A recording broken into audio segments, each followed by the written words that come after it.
Fears of military escalation around the Taiwan Strait and the Myanmar crisis topped the agenda at the week-long ASEAN ministerial meetings in Cambodia. ASEAN Chair Cambodia has already released a joint communique even before the close of the meetings. We're joined by our correspondent Leong Wai Kit in Phnom Penh for more. Wai Kit, lots of hot-button issues. How were some of them addressed at the ministerial meetings? Well, Don, if you just look at the official documents such as the Joint Communique, you won't get a sense of how urgent the Taiwan Strait issue is. But understandably, the ASEAN foreign ministers have not been making much statements until the ASEAN meeting is wrapped up. Now, I'm not sure if you can see, but behind me is the Thai Foreign Minister Don Paramotwina. He was earlier seated at the hotel sofa just to my right, but he just walked out. And this is a very visual reminder that the ASEAN ministerial meetings have wrapped up, which also means that it is time for the ASEAN ministers to speak to their respective host media. In fact, earlier, I also spoke to Singapore's Foreign Affairs Minister Vivian Balakrishnan, and we also asked him about his thoughts on the Taiwan issue.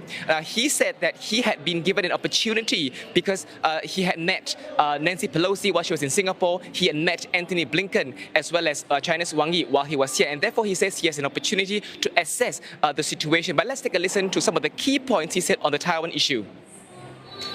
I would say actually both China and America are actually not looking for conflict. But both sides, for political reasons, need to take a stand. Now, the main danger, and I said this to State Councillor Wang Yi yesterday, the main danger is you've got a lot of ships and planes and missiles massed around there. There is a danger, even though I know you don't want to go to war, but there is a danger of accidents and miscalculations. Wai Kit, the situation in Myanmar also firmly in focus at these meetings. The ball is now in Myanmar's court. It needs to show that it's made progress by November, but what kind of progress can we expect? Exactly, Don. You hit the nail on the head. Exactly what progress? Because right now we don't know how ASEAN is going to measure or define progress. But we've asked Malaysian Foreign Minister Saifuddin Abdullah earlier. I asked him his definition. He says that at least the Myanmar army must start to engage all stakeholders, including the National Unity Government, which the Myanmar military has labelled as a terrorist group. I also posed the same question to Singapore's Foreign Affairs Minister, Dr. Vivian Balakrishnan. This is what he said.